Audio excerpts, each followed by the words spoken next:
I've traveled all the way to the country of Cambodia, and here, in order to hire a chef, it costs only $1. Today we're in the coastal province of Khmer, taking on this country's shockingly affordable seafood. How is it possible to cook food for $1? But by the end of this video, we'll also try seafood prepared by Khmer's most expensive chef. If we're paying, $30, $40, maybe $100 for a chef. Maybe I charge you 180. Ooh, I'm not sure that they can do 100 times better than what we see here. Our mission begins with a quick breakfast in the seaside crab market, where a local vendor is making up some fish pancakes.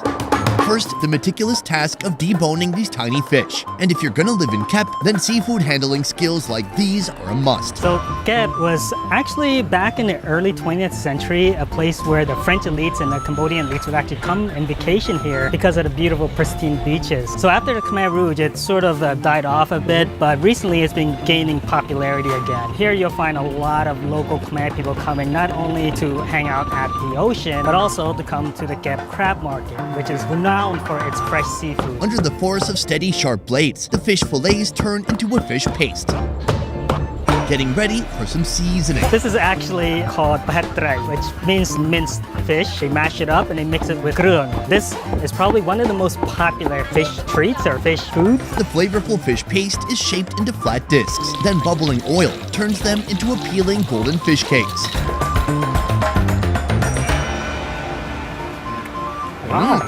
It's interesting because that fish they start out with, very tiny. And I believe they fry those, but it's gonna be a lot of bones. This is a way to get the most oomph out of such a small, bony fish. That's right. The flavor is almost kind of meaty. It's not especially fishy at all. No, you don't taste the fish at all. It's actually got kind of a slightly sweet and a little bit salty, not too salty, and then a little bit of tiny spice to it. I like it. Is this something that people would usually snack on alone? No, typically this is eaten with rice. I wouldn't consider this a breakfast food. No, this is more something you would eat for lunch or dinner. Savvy is a Khmer American vlogger who brings Cambodian cuisine closer to the world through his YouTube channel. By the end of today, he and I will get a taste of Khmer's most valued treasure, the blue crab. And I'm talking a lot of them.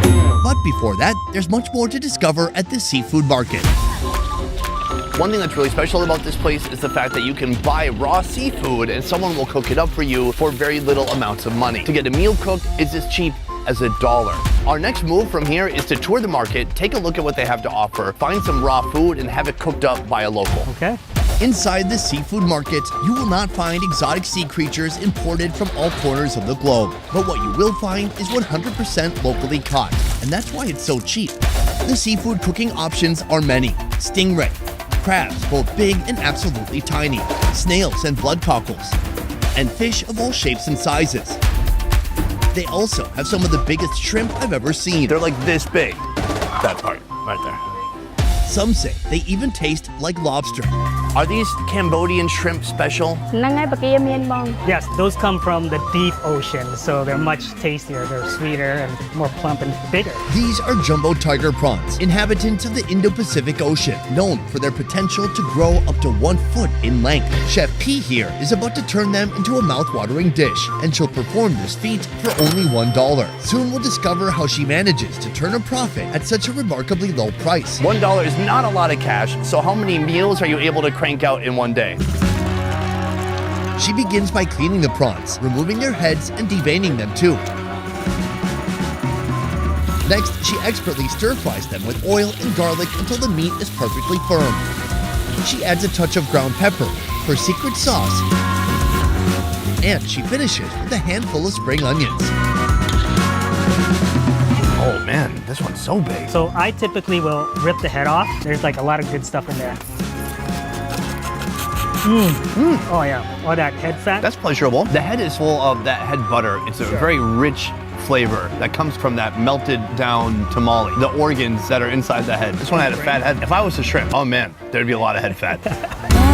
Then we move on to the body. Oh my gosh. But before that bite, a quick word from the sponsor of this video, BetterHelp. Ah, the daily grind. Chasing deadlines, juggling responsibilities, and just trying to keep it all together. I've been there, but here's the thing. It is precisely during these times that having solid support is a non-negotiable. Taking care of your mental health and having regular check-ins. That is the secret weapon for tackling whatever life throws at you. And now, taking charge of your mental wellness has never been easier. It's as simple as signing up for BetterHelp. BetterHelp is your gateway to a network of licensed professionals professional therapists with a broad range of expertise, all dedicated to helping you on your mental health journey. Whether you're struggling with stress, anxiety, depression, or you just need someone to talk to, BetterHelp has you covered. Plus, getting started is really easy. Simply provide a few details about your needs and preferences, and you'll be matched with a licensed therapist, often within 48 hours. The therapist they pick for you will already have experience in dealing with whatever it is you're going through. Every single one of their therapists is licensed, has a master's or doctorate degree, and has spent over 3 years and 1,000 hours working with people just like you. Visit BetterHelp.com/bestoverfood or choose Best Ever Food Review Show during sign up for a special discount on your first month of therapy. Also, BetterHelp is so committed to finding you great therapeutic matches that they will let you change your therapist if needed. So let's do it. Visit BetterHelp.com/bestoverfood and take your first step today. Now,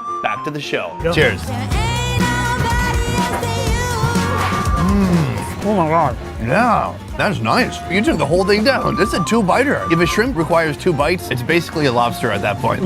It does taste more similar to a lobster than a shrimp as far as the texture goes. It's got a nice springy texture to it, super meaty. It's absolutely slathered in that sauce. It tastes faintly like a chili sauce mixed with a ketchup. It's like a Cambodian sriracha. It's a little bit sweeter. It has a mild chili flavor. But not really spicy. No, not spicy at all. It's certainly not a preparation I've seen anywhere else in Southeast Asia. This is very big, very plump, and very satisfying. But our other dish, the oysters. Now, ordinarily, I'm very excited to eat oysters.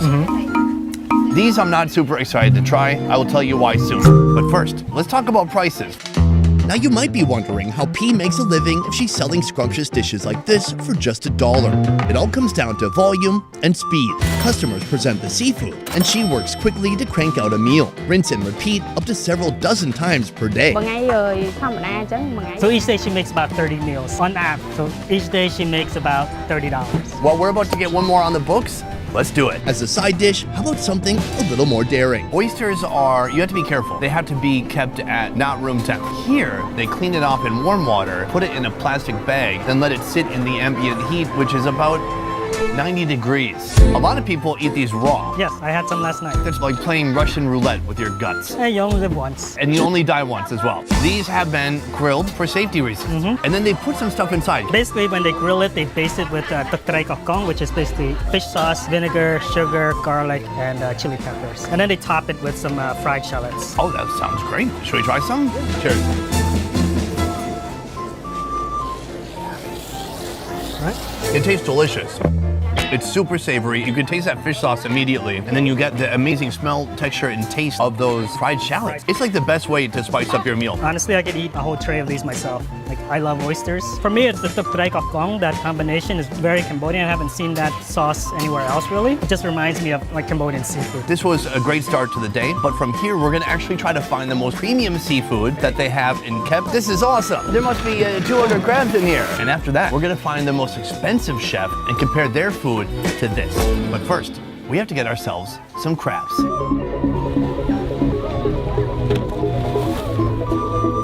Just 100 yards away from the crab market, you'll find the pier from which the market sources most of its seafood. It's still early enough in the morning that we get to see when the fishermen come in and offload their catch for the day. A lot of that includes fish, but it also includes the specialty of this region. I'm talking about the blue crab. Each day, a fishing boat may reel in 20 to 30 pounds of blue crab, adding to the collective daily harvest of 5 tons along the entire Cambodian coastline. That is a lot of crab. Around this time, the fishermen, they go out, they set their traps, and then early in the morning, they'll come back with the traps full of crabs, and then she comes. These ladies act as the salespeople for the wholesalers that come from the market. She works with one specific boat. She must have a trusted relationship with that boat. They know how much crab they bring. She tries to sell them for the best price, and they kind of work together hand in hand. That's exactly right. What's interesting about this place is the fish, the seafood, it all comes in here before it heads to the nearby market where we already were this morning. So if you take the extra work to come here, you can cut off all the people at the market and get the best dibs on the best quality product. That's what we plan to do today as well. Right here we have the famous Cambodian blue crabs. These crustaceans are widely found in the Indo-Pacific Ocean, typically feeding on small fish and bivalves. However, in Khmer, they feed on a particular seaweed, resulting in a meat so exceptionally sweet that even Phnom Penh residents are willing to journey 3 hours all the way here just for a bite. What is the most prized part of the crab? What are people after here? There's actually ones that have eggs that are more delicious. Oh, I did see some of these had eggs on them. Let go of your friend. He ripped his friend's leg off. That's gonna be a discounted crab. So this is the most prized part of the crab right here. The males have more meat, but only the females have these big dollops of eggs. That's right. Ma'am, I would like to buy some of these crabs from you, and then I'm gonna take them to the most expensive chef I can find in Khmer, and he's gonna cook them up. But first, we need some seasoning. Let me guess, Kampot peppercorns. Bingo. Blue crab and Kampot pepper are a legendary duo along the southern coast of Cambodia, but the Kampot pepper alone is cherished by chefs all around the world. In fact, it's known as the champagne of pepper. But seriously, it's pepper. Could it really be that good? Well, we're about to find out at a pepper farm known as La Plantation. Here you can see tall pepper vines sprouting fragrant peppercorns. 300 employees. 20,000 pepper vines, 27 tons of annual product. These are the numbers earned by the owners, French-Belgian couple Natalie and Guy, after 13 years of operation. Then in 2010, we got a PGI. PGI is Protected Geographical Indication. It's like champagne or camembert. You have to prove that it's a unique product that you can recognize among any product. And this marks, a special terroir for Kampot pepper because of the climate, because of the soil, and the sea is quite near from our plantation. When you will taste it, you will recognize that it's quite unique aromas. Can we try some out? Yeah. How's this? Is it ripe enough? This one is quite young, but taste it, you will see it's full of flavor. Oh, it has a little bit of a peppery scent, even though it's just in its raw ball form. It's not ground or anything. Let's try it out. Oh, Wow. crunchy. I was not expecting that. But because now it's still young, so the kernel inside, it's not totally formed. That's why it's very crunchy. It tastes a little more grassy, but it's got that background pepper taste. Wow. It's kind of powerful. Hits you Yeah. right in the back of the tongue. I don't have the vocabulary for pepper. I'm sure there's like a whole set of vocabulary just for pepper, but I can say that it has, Floral yeah, notes? maybe a bit like that. Like I can taste it up through my nose. Kind of like that wasabi sting. Yeah, it goes just beyond like a mouth taste. Kampot pepper is prized for its complex flavor profile, which features hints of eucalyptus, citrus, and mint. Depending on the processing method, these green peppercorns can become black, white, or red, resulting in distinct tastes and smells. The question is, which pepper should we be using with the crab? This one, the one you just tasted, the green one, and this one will pair perfectly with Cape crab. Let's get that. Beautiful. Yeah. Chef, Yes. put her there. Thank you. Welcome to Khmer West. Meet the most expensive chef in Khmer. His name is Sok Hang. We've been out hitting the countryside, getting you some fresh ingredients. Take a look at these. We were speaking to the woman who worked at the boat pier. He says that the ones that have eggs that are more delicious. This egg not good quality. Make it heavy for their seller. They make you upgrade. They can charge more, They can charge more. That's why. A blue crab in this state, often referred to as a sponge crab, indicates she's nearing the end of pregnancy. By this time, her energy and nutrients have been diverted toward egg production, resulting in meat that is less flavorful and mushier compared to that of non-pregnant crabs. It's like a sponge. Yeah. It's full of water. Yeah, It increases the mass, Yeah. and then they can sell this for more money? A meal made of these spongy crabs is destined to be a complete disaster. Would you give this to your guests here? No. No. Never. That is, unless you're hiring Khmer's most expensive seafood specialist. Then the chances of calamity drop by at least 20%. To hire you for a day to be a private chef, how much would that cost? Maybe I charge you 180. I think that's reasonable, Yeah. but it's 180 times the price of the other lady. It's a lot different than $1. I'm not saying you're not worth it. Yeah. I'm saying, let's find out. Our $180 chef is cooking up two dishes, one with the sponge crab and another, better dish with the few good crabs that happen to be tossed in with the lot. Unlike the sponge crab, these female blue crabs still have eggs inside their apron. How do I know if she has eggs on the inside? Right here, a lot of meat. Then she's full of eggs. Egg inside. Their meat is sweeter and more flavorful thanks to the nutrients stored in the eggs. The lady by the boat, slightly less sophisticated when it came to judging eggs in general. I feel like I got bamboozled, a little bit taken advantage of, but I was uneducated, and now I'm slightly educated. Next, our chef coats the crabs with a mixture of pepper, chicken powder, and flour. While the crab takes time absorbing those flavors, he deep fries a colorful batch of bell peppers, onions, and the compote green peppers. The fried wok says goodbye to the veggies and welcomes the floured crabs. Finally, the veggies and crabs are united under a shower of special Pep West sauce. The final touch of basil and coconut milk, and it's good to go. I'll be coming up hot for a minute. So I want to build up to the eggs inside the head. Should we start with the leg? Sonny, I want to show you my technique. I like to pull this guy off. This is what I call the lollipop. This is the best part. Cheers. Oh my Lord. That sauce is amazing. It's That is the best bite,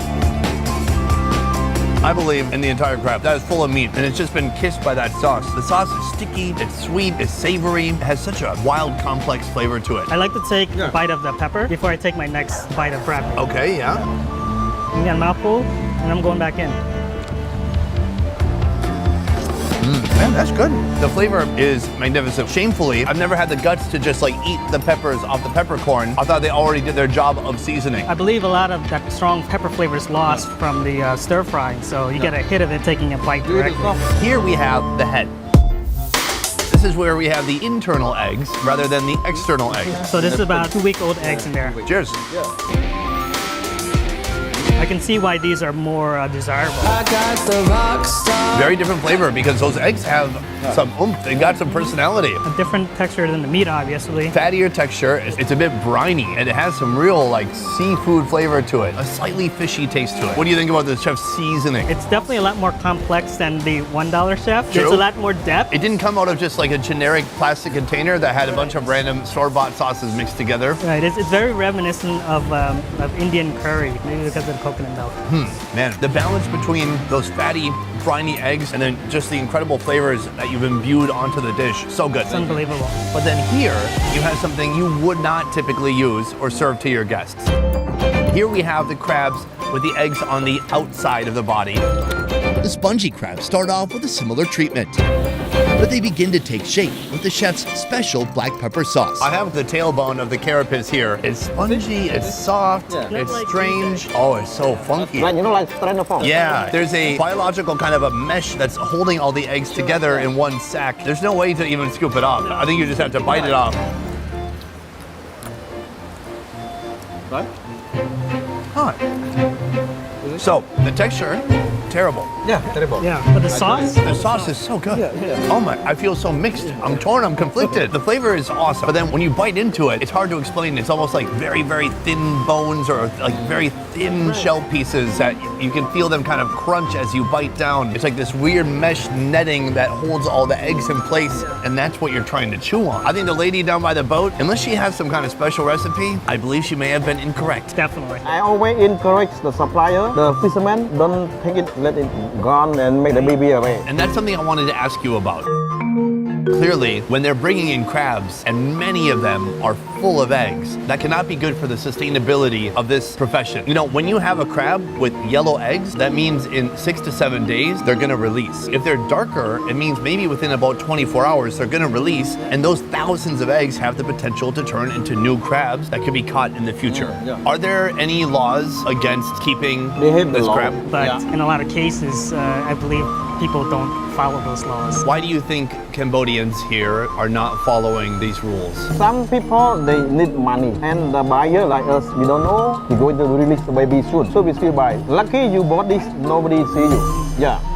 Did we just break the law? Yeah, apparently. No, we don't know. I guess one takeaway I have from this trip is going all around the countryside, there are more and more animals that are reducing in numbers, even tarantulas. The populations of tarantulas are dropping because of overhunting. Well, it's because people, they're not thinking about 5 years from now or 10 years from now. They're thinking about today. What is the best strategy to deal with this? You need the people that are buying it to stop buying it, and also the government to step in as well. We're hopefully able to educate the younger generation that we need to think about the future because there's a lot more potential. But there won't be any potential if we take all the crabs out of the ocean. If If you love Indian food, then you're gonna love our new channel, Best Ever Food India. Subscribe now for weekly videos showcasing the most